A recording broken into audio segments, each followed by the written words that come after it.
धुळे येथील गुरुद्वारा हिंसाचार आणि अडवणूक प्रकरणी अटकेत असलेला मुख्य आरोपी रणबीर सिंग सुखदेव सिंग खालसा यांच्या अडचणीत मोठी वाढ झाली आहे।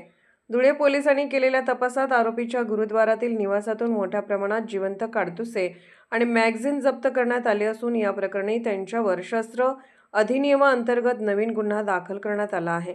5 जानेवारी 2026 रोजी घडलेल्या हिंसाचार प्रकरणी रणबीर सिंग खालसा सध्या न्यायालयीन कोठडीत आहे। पोलिसांनी त्याच्या गुरुद्वारातील घराची झडती घेतली असता पोलिसांना धक्कादायक पुरावे मिळाले आहेत। यामध्ये 8 mm KF 8 जिवंत गोळ्या, SLR रायफलसारख्या दिसणाऱ्या 45 mm HPM 35 जिवंत पिस्तूल काडतुसे, मॅगझिन, 2 रिकामे मॅगझिन या बेकायदेशीर शस्त्रसाठ्या प्रकरणी आरोपीवर शस्त्र अधिनियम कलम 325 अन्वये नवीन गुन्हा नोंदवण्यात आला आहे।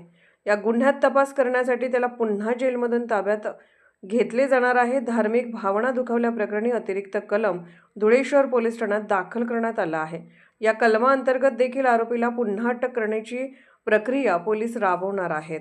धुळे जिल्ह्याच्या गुरुद्वाराच्या हिंसाचारासंबंधी आपण 2 गुन्हे दाखल करण्यात आले होते। त्यातील एका गुन्ह्याच्या अनुषंगाने आपण आरोपी रणबीर खालसा याच्या घरझडतीमध्ये आपण केली असता त्याच्यामध्ये आपल्याला 8 SLRच्या साधर्म्य दाखवणारे काही राऊंड्स मिळालेले आहेत। त्याचप्रमाणे आपल्याला 35 हे 9 mmचे राऊंड्स आपल्याला इथे मिळालेले आहेत आणि 2 देसी बनावटीच्या मॅगझिन्स आपल्याला मिळालेल्या आहेत। त्या अनुषंगाने काल धुळे शहर पोलीस स्टेशन येथे आपण नव्याने 325 आर्म्स ॲक्ट हा एक गुन्हा दाखल करण्यात आलेला आहे। आरोपी रणबीर खालसा हा सध्या ज्युडिशियल कस्टडीमध्ये आहे। त्याला लवकरच आम्ही या गुन्ह्यामध्ये अटक करणार आहोत। त्याचप्रमाणे गुरुद्वारामध्ये इतर लोकांना अडवणूक करणे यासाठी देखील आपण एक गुन्हा 3/26 धुळे शहरमध्ये आपण दाखल करण्यात आला होता।